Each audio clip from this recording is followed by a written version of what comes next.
আসসালামু আলাইকুম ওয়া রাহমাতুল্লাহ। আবারও চলে এলাম আপনাদের সামনে নতুন একটি রিঅ্যাকশন ভিডিও নিয়ে।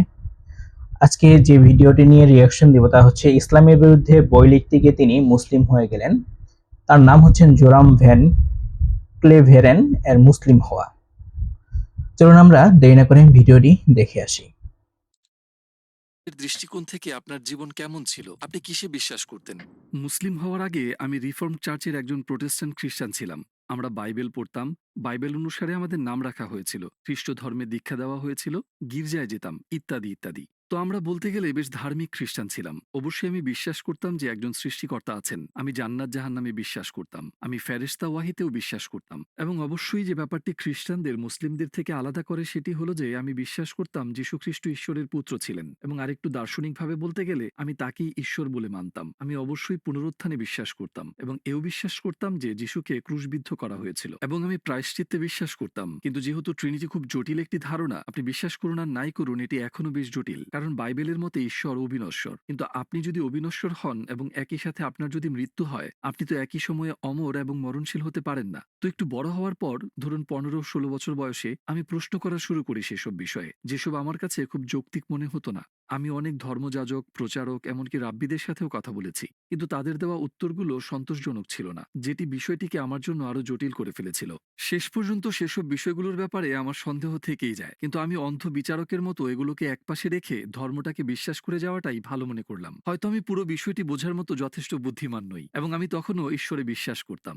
বিশ্বাস করতাম যে যীশু একজন খুব গুরুত্বপূর্ণ ব্যক্তিত্ব এবং ঈশ্বরের পুত্র। কিন্তু পূর্বে যা ঘটেছে আমি ব্যাপারটিকে ঠিক সেভাবেই রেখে দিলাম। আমরা ভিডিওর এতটুকু দেখার পর বুঝতে পারলাম যে একজন ধার্মিক খ্রিস্টানও কিন্তু সে বিশ্বাস করে আল্লাহ তাআলা রয়েছেন, একজন সৃষ্টিকর্তা রয়েছেন এবং সে তার ধর্ম অনুযায়ী কাজ করে এবং সে জান্নাত জাহান্নাম বিশ্বাস করে। আমরা কিন্তু এই বিষয়টি জানতে পারলাম। তবে বর্তমান যারা নাস্তিক রয়েছে তারা কিন্তু এই বাইবেল থেকে কিন্তু এই বিষয়গুলোকে সরিয়ে দিয়ে মানুষের সামনে আনার চেষ্টা করতেছে। চলুন আমরা আবার ভিডিও সামনে আগাই। কিভাবে এবং কেন আপনি ইসলাম বিরোধী বই লেখার সিদ্ধান্ত নিয়েছিলেন? উচ্চ মাধ্যমিক শেষে একটি বিশ্ববিদ্যালয়ে ভর্তি হই। তুলনামূলক তিনি কিন্তু মূলত ইসলাম বিরোধী বই লেখার সিদ্ধান্ত নিয়েছিলেন যে ইসলাম হচ্ছে একটি খারাপ ধর্ম, ঠিক আছে? এই ইসলামকে মানুষের সামনে খারাপভাবে উপস্থাপন করার জন্য সে বইও লিখেছিলেন। চলুন এই বিষয়টি আমরা এখন শুনবো। ধর্মতত্ত্ব বিষয়ে পড়াশোনা করার জন্য। এবং চমৎকার ব্যাপার হলো আমার কলেজের প্রথম দিন, যতদূর মনে পড়ে 2001 সালের 11ই সেপ্টেম্বর। প্রথম দিন থেকেই বুঝলাম, আচ্ছা এই মুসলিম ছেলেগুলা একটু পাগলের মতোই এবং এই ধর্ম সত্য নয়। তার কয়েক বছর পর নেদারল্যান্ডসে একজন লোক নাম থিউ ভ্যান গগ, উনি একজন বিখ্যাত চলচ্চিত্র নির্মাতা ছিলেন, যাকে রাস্তায় মেরে ফেলা হয়েছিল, তাকে গুলি করা হয়েছিল, তার গলা কাটারও চেষ্টা করেছিল এবং তারা তার পেটে ছুরি ঢুকিয়ে একটি চিঠি রেখে যায় আয়ান হির্সিয়ালি নামের এক মেয়ের জন্য। ওখানে লেখা ছিল, এরপর তোমার পালা। তো এটি আমার ইসলাম বিদ্বেষী অনুভূতিগুলোকে এমনভাবে দৃঢ় করেছিল যে ভাবলাম আমাকে রাজনীতিতে যুক্ত হয়ে কিছু করতে হবে এবং দেশকে। তার মানে সে কোনো এক জায়গায় দেখেছিল যে কোনো কেউ একজনকে হত্যা করার পর হয়তোবা তিনি মুসলমানই ছিলেন, সেখান থেকেই তার মুসলমানদের উপর তার যে ঘৃণা এটি আরো দৃঢ় হয়ে যায়। চলুন আমরা সামনে আগে দেখি সে কিভাবে ইসলামের দিকে ফিরে আসে। ক্ষতির হাত থেকে বাঁচাতে এই অশুভ শক্তিকে থামাতে হবে। আপনি ইসলামের জন্য রাজনীতি শুরু করেছিলেন? হ্যাঁ, এবং সত্যি এটি ইসলামের কারণে ছিল আর এটিই মূল কারণ ছিল। তিনি রাজনীতি শুরু করছিলেন ইসলাম বিদ্বেষটা মানুষের মধ্যে ভালোভাবে ছড়িয়ে দেওয়ার জন্য। আমার বই লেখার, মানুষকে বোঝানোর জন্য যে কেন ইসলাম পৃথিবীর জন্য বিপজ্জনক। আমি যখন বই লিখছিলাম, একটু আগেই যে প্রশ্নগুলোর ব্যাপারে বললাম, খ্রিস্ট ধর্মের ব্যাপারে আমার সেই সন্দেহগুলো আবার মাথায় ঘুরতে লাগলো এবং অবশ্যই সেটি সত্যের ব্যাপারেই ছিল, কারণ আমি একজন বিশ্বাসী খ্রিস্টান ছিলাম এবং আমার যে খ্রিস্টান প্রশ্নগুলো ছিল সেগুলোর উত্তর খুঁজে পেলাম ইসলামের আলোকে। কারণ অবশ্যই যখন আমি বই লেখা শুরু করি, অনেকে ভেবেছিলেন যে এটি একটি রাজনৈতিক বই, কিন্তু সেটি রাজনৈতিক বই ছিল না, এটি ধর্মীয় বই ছিল। কারণ আমি মানুষকে দেখাতে চেয়েছিলাম ইসলাম ধর্ম হিসেবে কেন ভয়ঙ্কর এবং আমি খ্রিস্টান দৃষ্টিকোণ থেকে বইটি লিখছিলাম। অতএব শুরুতে আমি খ্রিস্টান ধর্মে ঈশ্বরের ধারণা এবং ইসলামিক ধারণার একটি তুলনা তৈরি করতে চাইলাম। আমার ট্রিনিটির ব্যাপারে বেশ কিছু সন্দেহ ছিল এবং আমি ইসলামে তাওহিদ মানে ঈশ্বরের একত্ব দেখলাম।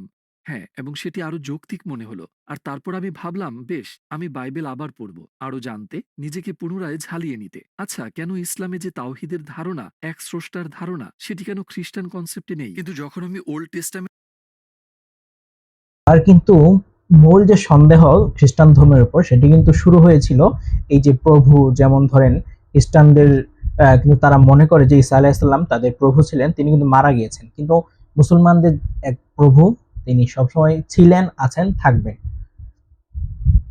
এই বিশ্বাস বা এই যুক্তির বিষয়টি খুঁজে পাওয়ার পরেই কিন্তু তার ইসলামের প্রতি আরেকটু বিশ্বাস জাগে বা ইসলাম খোঁজার সে আরেকটু আগ্রহী হয়।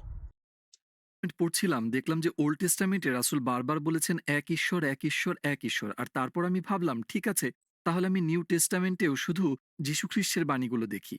নিউ টেস্টামেন্টে একটি গল্প ছিল এমন যে কোথাও একজন লোক এসে যীশুকে প্রশ্ন করে, জীবনের সবচেয়ে গুরুত্বপূর্ণ জিনিস কি? আমি কিভাবে স্বর্গ লাভ করব? এবং তিনি বললেন ২ টি জিনিস রয়েছে। তিনি বললেন, হে ইসরাইল, তোমার ঈশ্বর এক এবং তোমার প্রতিবেশীর সাথে এমন ব্যবহার করো যে ব্যবহার তুমি পেতে চাও। তো আমি ভাবলাম যীশু খ্রিস্ট নিজেও এখানে স্বীকার করছেন, হে ইসরাইল, তোমার ঈশ্বর এক। আমি বুঝলাম মুসলমানদের এক ঈশ্বর ভাবনাটি ট্রিনিটির চেয়ে বেশি যুক্তিযুক্ত এবং এই ধারণাটি ওল্ড এবং নিউ টেস্টামেন্টের সাথে সম্পূর্ণ মিলে যাচ্ছে। কিন্তু আমি জানি খ্রিস্ট ধর্ম অন্য কিছু শেখায়। বাইবেলে ঈশ্বর সম্পর্কে যে ধারণা পাওয়া যায় তারা ঠিক তা শেখায় না। তো কয়েক সপ্তাহ গবেষণা করে বেশ কিছু বই পড়ার পর ভাবলাম ঠিক আছে, হয়তোবা ঈশ্বরের একত্ববাদের ধারণাটি সত্য। তো এভাবেই শুরু হয়েছিল। আপনার গবেষণার জন্য কোন কোন উৎস থেকে সাহায্য নিয়েছিলেন?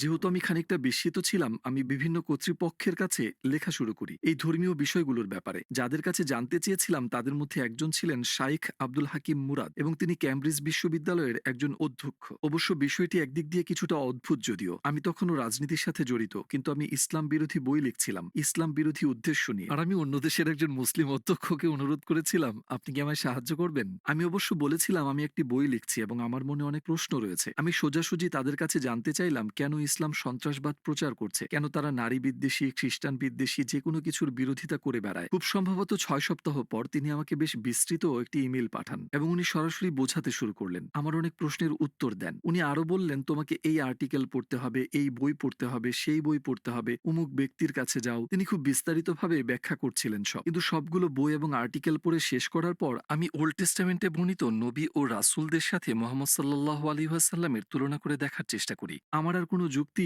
অবশিষ্ট ছিল না এটা দাবি করার জন্য যে বাকিরা রাসূল কিন্তু তিনি নন। আমি চিন্তা করলাম, বেশ, আমি যদি মুসা আলাইহিস সালামকে মেনে নিতে পারি, তবে রাসূল সাল্লাল্লাহু আলাইহি ওয়াসাল্লামকে কেন নয়? তাহলে নিশ্চয়ই সেখানে অন্য কারণ থাকবে। আমি ভাবছিলাম কেন আমি তাকে রাসূল বলে মেনে নিতে পারছি না। হয়তো তার অনেকগুলো স্ত্রী ছিল তাই। কিন্তু আবার আমরা যদি সুলাইমান, রাজা দাউদ কিংবা ইব্রাহিম আলাইহিস সালাম প্রমুখদের দেখি, ওল্ড টেস্টামেন্টে এমন আরো অনেক নবী রয়েছেন যাদের একাধিক স্ত্রী ছিল। আর ধর্মগ্রন্থের বাইরে দেখলেও সাংস্কৃতিকভাবে ইউরোপ, আফ্রিকা, এশিয়া সবখানেই বিভিন্ন কারণে মানুষদের একাধিক স্ত্রী ছিল। তো ভাবলাম, বেশ, এটা কোনো যৌক্তিক কারণ হতে পারে না। একের পর এক সব যুক্তি বাদ পড়তে লাগলো। শেষে আমি ভাবলাম আমাকে বলতেই হবে, হয় এদের কেউই রাসূল নন, যা আমার পক্ষে মেনে নেওয়া সম্ভব হচ্ছিল না। কারণ তাদের জীবদ্দশায় যা করেছিলেন, বলেছিলেন যে অলৌকিক ঘটনাগুলো ঘটেছিল ইত্যাদি কারণে তারা যা বলতেন এবং করতেন সে ব্যাপারে নিশ্চিত ছিলেন, কেননা তারা রাসূল। এরপর আমি বললাম, ঠিক আছে, ভালো কথা, তাহলে আমাকে মুহাম্মদ সাল্লাল্লাহু আলাইহি সাল্লামকে নবী হিসেবে মেনে নিতে হবে। আমি সন্দেহ করেছিলাম। প্রথমে আমি ভেবেছিলাম যে তিনি আমার জানা ইতিহাসের সবচেয়ে খারাপ মানুষ। পরে ভাবলাম হয়তো উনি অতটা খারাপ নন, কিন্তু তিনি রাসূল নন। শেষে সন্দেহ হতে শুরু করলো তিনি হয়তো একজন রাসূল। হ্যাঁ, অবশ্যই এতটুকু আসতে আমার অনেক বই পড়তে হয়েছে। প্রফেসর আব্দুল হাকিম মুরাদের সবচেয়ে বুদ্ধিমান পরামর্শ ছিল, তিনি বলেছিলেন আপনি ইসলাম বিরোধী যে বইগুলো পড়ছেন সেগুলো সব অমুসলিমদের হাতে লেখা। তিনি বললেন, যদি আপনি খ্রিস্ট ধর্মের ব্যাপারে জানতে চান তাহলে নাস্তিকদের বই পড়বেন না। আপনি খ্রিস্টান লেখকদের বই দিয়ে শুরু করবেন। কেন তারা এটিতে বিশ্বাস করে, তাদের যুক্তিগুলো কি? আপনাকে ইসলামের বিষয়েও ঠিক একই কাজ করতে হবে। তো আপনি ইসলামের ধর্মীয় শিক্ষক, পণ্ডিত, তাদের বই পড়া শুরু করুন। আর তখন আপনি জানতে পারবেন, যদি আপনি বইগুলোর তুলনা করেন, তো একই বিষয় নিয়ে মুসলিম লেখকরা লিখেছেন একভাবে এবং অমুসলিমরা লিখেছে অন্যভাবে। আপনি বুঝতে পারবেন কোথায় তারা ভুল করেছে, কোন জায়গায় তারা শব্দের ভুল ব্যাখ্যা করেছে। কখনো হয়তো না জেনেই তারা ভুল করে ফেলে, কিন্তু যেহেতু তারা বোঝেনি কোথায় কি ভুল হয়েছে বা কোথাও কিছু বাদ পড়েছে কিনা, তো দিন শেষে আপনি দেখবেন ঠিক এসব ভুলভ্রান্তির কারণেই প্রতিদিন নতুন নতুন ধর্ম তৈরি হচ্ছে। আমি তার পরামর্শই অনুসরণ করলাম। আমি রাসূল সাল্লাল্লাহু আলাইহি ওয়াসাল্লামের জীবনী পড়েছি তার কথা মতে। আমি মার্টিন লিংসের the life of the prophet based on the earliest source of Muhammad পড়েছি। মার্টিন ধর্মান্তরিত ব্যক্তি ছিলেন, তো তার দেখানো যুক্তির ধরন, তার লেখার পদ্ধতি সবকিছু আমাকে আকৃষ্ট করেছিল। কারণ কোনো একটি বিষয়ে আমাদের দুজনের চিন্তার ধরন সম্পূর্ণ এক ছিল। বইটি পড়ার পরেই প্রথম আমি তাকে একজন সামরিক নেতার দৃষ্টিতে দেখা বন্ধ করি, কারণ আগে তার কথা চিন্তা করলেই মাথায় শুধু যোদ্ধার ছবি ভাসত। কিন্তু বইটি পড়ে আমি তাকে একজন বাবার ভূমিকায় দেখতে পাই, একজন বন্ধু, শিক্ষক ইত্যাদি। তার অনেক এখানে একটি বিষয় হচ্ছে যে রাসূল সাল্লাল্লাহু আলাইহি ওয়াসাল্লামের সিরাত যদি কেউ ভালো মতো পড়ে বা আয়ত্ত করে, সে যদি অমুসলিমও হয়, তার রাসূল সাল্লাল্লাহু আলাইহি ওয়াসাল্লামের ধারণা যদি তার ক্লিয়ার হয়ে যায়, সে রাসূলকে নবী মানতে বাধ্য। চরিত্র আমার সামনে আসে এবং আমি চাইলেই অনেক কিছুই বলতে পারি, কিন্তু এটা কখনোই বলতে পারবো না যে তিনি ভালো মানুষ নন। তো তার চরিত্র আমাকে তার ব্যাপারে আরো পড়তে ও জানতে আগ্রহী করে তোলে। আপনার গবেষণায় কোন বিষয়টি আপনাকে অবাক করেছে? হিন্দ বিনতে উদ্বার গল্পটি আমার জন্য একটা সুইচের মতো ছিল, যা আমাকে পুরোই বদলে দিয়েছে। কারণ আগে আমি ভাবতাম হিন্দ তার শত্রু আবু সুফিয়ানের স্ত্রী ছিল এবং এই হিন্দি হামজা রাদিয়াল্লাহু তাআলা আনহুকে হত্যা করার জন্য টাকা দিয়েছিল। রাসূল সাল্লাল্লাহু আলাইহি সাল্লামের অত্যন্ত প্রিয় চাচা ছিলেন তিনি, আর যুদ্ধক্ষেত্রে তাকে হত্যা করা হয়। তারা তার কান কেটে আনন্দ মিছিল করে তার নাক। এই ঘটনাটা রাসূল সাল্লাল্লাহু আলাইহি ওয়াসাল্লাম শেষ পর্যন্ত মেনে নিতে পারেন নাই এবং হিন্দকে রাসূল সাল্লাল্লাহু আলাইহি ওয়াসাল্লামের সামনে আসতে মানা করে দিয়েছিলেন, যদিও তাকে সাধারণ ক্ষমা করা হয়। কেটে ফেলে সে এক বিভৎস দৃশ্য। রাসূল এসব দেখে খুবই কষ্ট পেয়েছিলেন এবং এর অনেক অনেক বছর পর রাসূল ক্ষমতা অর্জন করলেন, মক্কায় ক্ষমতাসীন হয়ে ফিরে এলেন। সেখানে হিন্দু উপস্থিত ছিল। বইটি পড়ার এই পর্যায়ে এসে ভাবলাম এইবার বুঝি তাকে ক্রুশবিদ্ধ করা হবে বা তার হাত কেটে ফেলা হবে বা এমন কিছু, কিন্তু তিনি বললেন আমি এখন তার দিকে তাকাতে পারবো না, কিন্তু সবাইকে ক্ষমা করে দেওয়া হলো এবং সে যদি থাকতে চায় তবে মুসলিম। একটাবার চিন্তা করুন, যে ধর্মের ভিতরে এত বড় একটি ঘটনা ঘটে যাওয়ার পরেও ক্ষমার বিধান রয়েছে, সে ধর্মে আপনি কেন আসবেন না? দের সাথে থাকতে পারবে আর না হয় চলে যেতে পারে, কিন্তু এখন থেকে আর কোনো প্রকার রক্তপাত চলবে না। আর আমি ভেবেই অবাক হচ্ছিলাম তাকে ক্ষমা করে দেওয়া হয়েছিল। যদি আপনি এমন একজনকে ক্ষমা করতে পারেন যে আপনার প্রাণপ্রিয় চাচাকে হত্যা করেছে, যদি সে তার শরীরের বিভিন্ন অংশ কেটে অন্যদের দেখিয়ে উল্লাস করে, সে আপনাকে আর আপনি যা কিছু প্রচার করছেন সেটাকে অপমান করছে, এটিই প্রকাশ করে আপনি কতটা মহান চরিত্রের অধিকারী। এটি একটি অসাধারণ গুণ, এটি অলৌকিক বিষয় যা আপনি কোথাও খুঁজে পাবেন না। আমি ভাবছিলাম কি অসাধারণ একজন মানুষ তিনি, আর এটি দেখার পর আমার সন্দেহগুলো নিয়ে আমি চিন্তায় পড়ে গেলাম। আমি তার চরিত্র দেখেছি, কিভাবে তিনি অন্যদের সাথে ব্যবহার করেন তা দেখেছি, শত্রুদের প্রতি তার আচরণ কেমন তা দেখেছি। আমার মনে হতে শুরু করে তিনি একজন রাসূল, কিন্তু তারপর আমি ভাবি ওহ, এটা তো ভয়ঙ্কর, কারণ আমি ইতিমধ্যেই আল্লাহর একত্ববাদ স্বীকার করেছি আর এখন বলছি তিনি একজন রাসূল। যদি আমি আপনাকে বলি রাসূল সাল্লাল্লাহু আলাইহি ওয়াসাল্লামের জীবনী পড়তে পড়তে এবং মুসলিমদের আহ খোঁজ খবর বা আল্লাহ তাআলার বিষয়ে জানতে জানতে সে নিজের অজান্তেই একত্ববাদের সাক্ষ্য দিয়ে দিয়েছে, ঠিক আছে, এবং সে নিজে থেকে এটা উপলব্ধি করতে পেরেছে। আল্লাহ এক এবং মুহাম্মদ তার রাসূল, তাহলে তো এটি প্রায় কালেমা পড়া হয়ে গেল। আমি ভাবলাম এবার থামতে হবে, বইগুলো পড়া বন্ধ করতে হবে, এটি আমাকে ভুল গন্তব্যে নিয়ে যাচ্ছে। তবে অবশ্যই আমি আর আগের মতো ইসলাম বিরোধী ছিলাম না। আমি যা যা পড়েছি দেখেছি আর আমার অভিজ্ঞতার কারণে এখন আমি আপনাকে যা বলবো হয়তো রূপকথার মতো শোনাবে, কিন্তু এটা সত্যিই ঘটেছিল। আমার টেবিলের উপর সব বইগুলো ছড়িয়ে রাখা, যখন আমার মনে হচ্ছিল যে এটি একরকম কালেমা শাহাদাতি পড়া হয়ে গেল, আমি বিরক্ত হয়ে আপাতত সবগুলো বই সরিয়ে একটা উঁচু তাকে রেখে দিলাম। কিন্তু সেখানে এত বই ছিল যে অনেকগুলো বই তাক থেকে পড়ে গেল। পড়ে যাওয়া বইয়ের সাথে আল কোরআনও পড়ে গেল। আমি যখন বইটি তুললাম আমার হাত পড়েছিল ঠিক ২২ নম্বর সূরার ৪৬ নাম্বার আয়াতে, যেখানে লেখা ছিল প্রকৃতপক্ষে তাদের চোখ অন্ধ নয় বরং তাদের হৃদয় অন্ধ। আমি ভাবলাম আরে এটি তো আমার আসল সমস্যা, কারণ আমার চোখ নয়, আমি স্পষ্ট দেখতে পারছি। নিজ হাতে যা লিখছি কেউই আমাকে সেই বই লিখতে জোর করেনি, কি লিখবো সেটাও কেউ বলে দেয়নি, নিজেই লেখা শুরু করেছিলাম, নিজের চোখে সব দেখতে পারছি। আচ্ছা মানলাম তিনি রাসূল, ঈশ্বর একজন, কিন্তু বিষয়টাকে গ্রহণ করতে পারছিলাম না, কারণ আমার চোখ অন্ধ ছিল না, আমার হৃদয় অন্ধ ছিল। আমি মন থেকে মেনে নিতে পারছিলাম না। আমার মনে হয় আমার নফস বা আমার অহংকারের কারণেই আমার মেনে নিতে কষ্ট হচ্ছিল। তখন আমি বললাম হে প্রভু, আপনি বাইবেলের ঈশ্বর নাকি কোরআনের আল্লাহ আমি আর পরোয়া করি না, আমাকে শুধু একটি মাত্র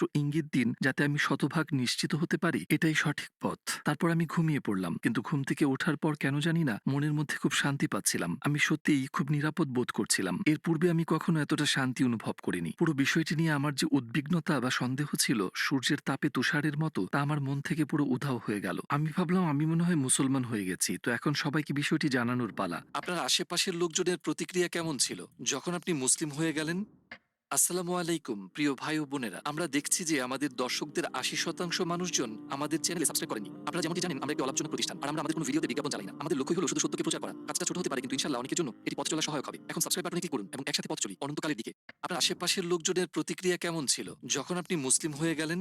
বেশিরভাগের প্রতিক্রিয়াই নেতিবাচক ছিল। অবশ্যই অনেকের জন্য, বিশেষ করে কিছু নিকটাত্মীয়কে এটি একটু বেশি অবাক করে দিয়েছিল। তারা যখন সংবাদ মাধ্যম থেকে বিষয়টি জানতে পারে, আমি আমার মাকে যখন জানালাম তিনি কাঁদতে শুরু করলেন, আর আমার স্ত্রী বেশ সহানুভূতিশীল ছিল এই ব্যাপারে। সে বলল যদি তুমি ইসলামে বিশ্বাস করো এবং সেটিই যদি তোমার অন্তরে থাকে আমি কিছু বলার কে। আমার পুরনো অফিসের কিছু লোক বেশ আক্রমণাত্মক হয়ে গিয়েছিল তখন। আমি ২০০০-এর চেয়েও বেশি হত্যার হুমকি পেয়েছি, এমনকি তাদের থেকেও যারা একসময় আমাকে সমর্থন করত, যারা আমাকে ভোট দিয়েছিল। মানুষজন অনেক আজে বাজে কথা শুনিয়েছে আমাকে, তোমার স্ত্রীকে ধর্ষণ করব, তোমাকে গুলি করব, আমরা জানি তোমার সন্তানেরা কোন স্কুলে যায়, এমন অনেক কিছু। সেগুলোর বেশিরভাগই অবশ্য অর্থহীন কথা ছিল, কারণ পাগল লোকজন কম্পিউটারে বসে অনলাইনে লিখছে সেগুলো। তো তখন একটু এলোমেলো সময় চলছিল। আমার আগের চাকরিটা ছেড়ে দিতে হয়েছিল অবশ্যই, কারণ সেটি একটি খ্রিস্টান সংগঠন ছিল। দলনেতাকে বিষয়টি বলার পর সে বলল, আমি সত্যি বিশ্বাস করতে পারছি না। আমি তোমার মাঝে কিছুটা পরিবর্তন খেয়াল করেছিলাম অবশ্য, যখন তুমি একটি বিষয় নিয়ে রেডিওতে কথা বলছিলে। তোমাকে তখন ইসলামের ব্যাপারে আগের চেয়ে কিছুটা নমনীয় মনে হয়েছিল, আগের মতো তেমন কঠোর ছিলে না। কিন্তু তুমি মুসলিম হয়ে যাওয়াটা, আমি বললাম হ্যাঁ আমি মুসলিম হয়েছি। সে বলল, আমি বিষয়টা চিন্তা করেই 2 দিন ঘুমোতে পারিনি। আমি কোনোভাবেই মেনে নিতে পারছিলাম না। এটা খুবই অদ্ভুত ছিল। কিন্তু সবচেয়ে কঠিন হয়ে দাঁড়ালো আমার নানাকে বিষয়টি জানানো, কারণ আমার নানা তখন প্রায় মৃত্যু মুখে। তার বয়স 93-94 এর আশেপাশে তখন। তোমার নানাকে এ কথা তোমার নিজেকেই বলতে হবে। আমি বললাম ঠিক আছে, কিন্তু তোমাকে আমার সাথে আসতে হবে, কারণ তিনি আমার ঢালের মতো ছিলেন। আর আমি সেখানে গিয়ে বললাম, নানা আমি মুসলিম হয়ে গিয়েছি। শুনে তিনি তার চোখ বন্ধ করলেন। আমি ভাবলাম তার নিঃশ্বাস বন্ধ হয়ে গিয়েছে কিনা, যেহেতু তার বয়স হয়েছে অনেক। সত্যিই কিছুক্ষণ তার নিঃশ্বাস বন্ধ ছিল, তারপর তিনি আবার শ্বাস নেওয়া শুরু করলেন আর আমার দিকে তাকিয়ে বললেন, অন্তত তুমি ক্যাথলিক তো হয়ে যাওনি। বেশ মজার ছিল বিষয়টি। আর শেষে আমার আগের রেডিওর বস আমাকে বলল, আমরা কিভাবে বুঝবো যে তুমি একদিন হিন্দু বা অন্য কিছু হয়ে যাবে না? বললাম, আমি কখনোই ধর্মকে বেছে নিইনি, শুধু এই একবার ছাড়া। আমার মুসলিম হওয়াটাই শুধু আমি বেছে নিয়েছি। এর আগেও আমি কোনো ধর্ম বেছে নিইনি। আমি খ্রিস্টান পরিবারে জন্মগ্রহণ করেছি, খ্রিস্টান হিসেবে বড় করা হয়েছে আমাকে। আর সেই কারণে যেসব ভালো জিনিস আমার কাছে এসেছে তার জন্য আমি খুব কৃতজ্ঞ। কিন্তু সেটা আমার সিদ্ধান্ত ছিল না। আর জীবনে একবারই আমি এই বিষয়ে সিদ্ধান্ত নিয়েছি, যখন আমি মুসলিম হওয়ার সিদ্ধান্ত নিলাম। আর এটি সবচেয়ে, যেমনটি আমি বললাম, আমার মনে হয় আমার নেওয়া সবচেয়ে গুরুত্বপূর্ণ সিদ্ধান্ত ছিল, সবচেয়ে যুক্তিসঙ্গত সিদ্ধান্ত ছিল। জীবনে কোনো সিদ্ধান্ত নিতে আমি বছরের পর বছর সময় লাগাইনি, শুধুমাত্র এই সিদ্ধান্তটি ছাড়া। প্রথম একজন ব্যক্তির ইসলাম ধর্মকে মানুষের সামনে বিধ্বংসীভাবে উপস্থাপন করতে গিয়ে, ইসলামের সম্বন্ধে খোঁজ খবর নিতে গিয়ে, ইসলামের নবীর সম্বন্ধে খোঁজ খবর নিতে গিয়ে, ইসলামের স্রষ্টার সম্বন্ধে খোঁজ খবর নিতে গিয়ে সে মুসলমান হয়ে গেলেন। আসলে আমাদের ধর্মটা এমন নমনীয় ধর্ম। আল্লাহ তাআলা আমাদের সকলকে ইসলামের সকল কাজ মেনে চলার তৌফিক দান করুন। আমিন।